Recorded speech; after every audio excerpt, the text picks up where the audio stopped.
Won't you please join me in welcoming someone who lights up our lives here in Beacon and in our library, our friend and author, Julie Chavar. Writing a book is like taking your heart out of your chest and putting it on a piece of paper. And publishing a book is like breaking your heart into thousands of pieces and sending it out into the world. And I just want to thank you all for listening to this piece of my heart. So how many of you know who Typhoid Mary was? You sort of, I mean, not everybody read Deadly, that's not fair. And nobody, I'm not talking about the comic book either, I know there's that. When I was a kid, I heard a lot about Mary, Typhoid Mary, as this serial killer or this woman who intentionally killed thousands of people. And then I started doing research for a book on Houdini, which never got written, and I came across the real story of Typhoid Mary, who lived in New York City in 1906. And when I found out how she was discovered, I knew I had to write this book. Well, I'll tell you something about Typhoid Mary and about Deadly, but first, before I get into details, I'm going to show you a trailer that Jean-Marc made for the book. These are little book movies that go on the internet, and Eric Helmuth did the music.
So that's kind of creepy, and it's kind of maybe how people look at disease in 1906 as just this thing all around them that they didn't really know anything about.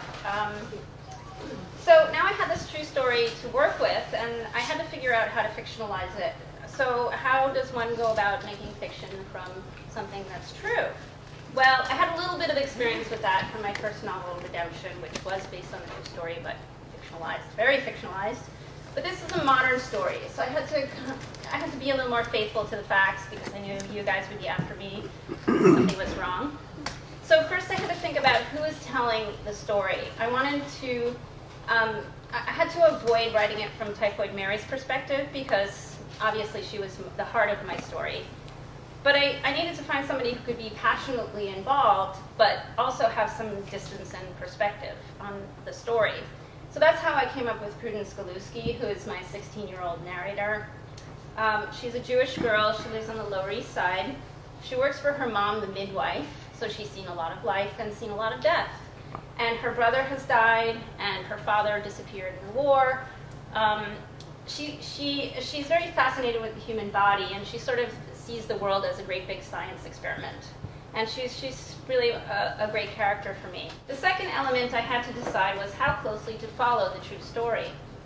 How much could I fictionalize and yet stay faithful to the facts? I knew some very certain characters had to stay the same. Obviously, Typhoid Mary. Mr. Soper, who was the epidemiologist or the investigator in the case, and Dr. Baker, who was a very rare thing at the time, a female doctor. She is the one who actually pins down Mary physically, literally. The last element I had to consider was, how would I make this story relevant to today's readers? I mean, why should you guys read this story? Well, there were two things I found out that were very interesting.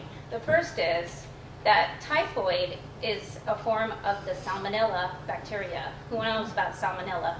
Have you heard about this? Wow, is that relevant? What? Salmonella, I know that guy. He's in spinach and eggs and uncooked meats, and right, we have to be careful of him. And the other that was very interesting to me was that Typhoid Mary was the first known healthy carrier of disease, which means that she could carry the disease and never become ill from it. And that's how she could spread it. So those two things were very interesting, because I know that like HIV positive people can spread and not be ill. Some people with tuberculosis or Hep B.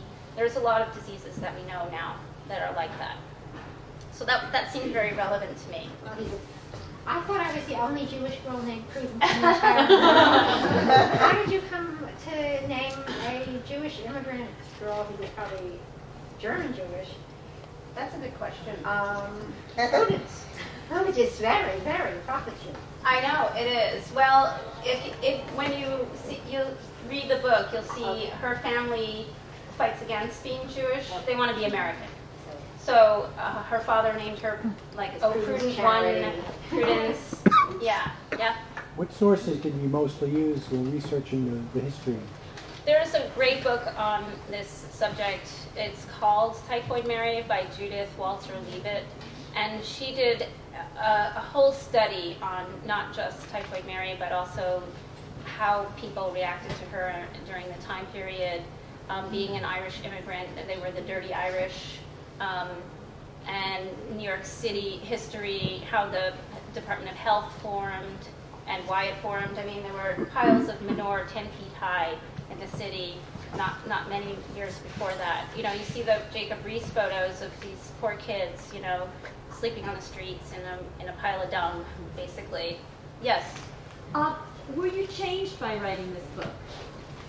That's an interesting question. It took me 5 years to write the book, so I think everyone changes in 5 years. You know, if you look at yourself now and you look at yourself in 5 years ago, you'll see that you're changed. So, yeah, I learned a lot about science and disease. I wasn't very good in school in science, so I really did a crash course. You know, I learned biology, I learned about germs, microbiology, I learned about disease. So I think I'm a little bit smarter, maybe. So I hope you all decide to take home this piece of my heart. It is for sale. You know what I mean. Deadly is for sale at the front of the library. I'll be signing books back here with Jean-Marc. And thank you so much for coming. This means a lot to me. Really appreciate it. Thank you.